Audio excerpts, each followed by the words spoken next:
Good morning বন্ধুরা। আজকে 2026-এর 22 তারিখ রবিবার।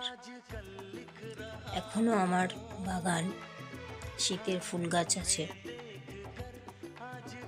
যেমন পিটুনিয়া, চন্দ্রমল্লিকা, ডায়ান্থাস।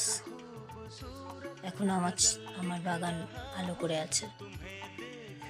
সকালে উঠে এদের দেখে মনটা ভালো হয়ে গেল। আপনাদের কেমন লাগছে অবশ্যই আমাকে জানাবেন।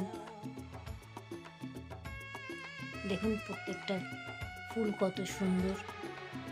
এদের কিন্তু এখন সেভাবে আমার যত্ন করা হয় না, কিন্তু দেখুন এখনো খুব সুন্দরভাবে আমাকে ফুল দিয়ে যাচ্ছে। ওকে, টাটা।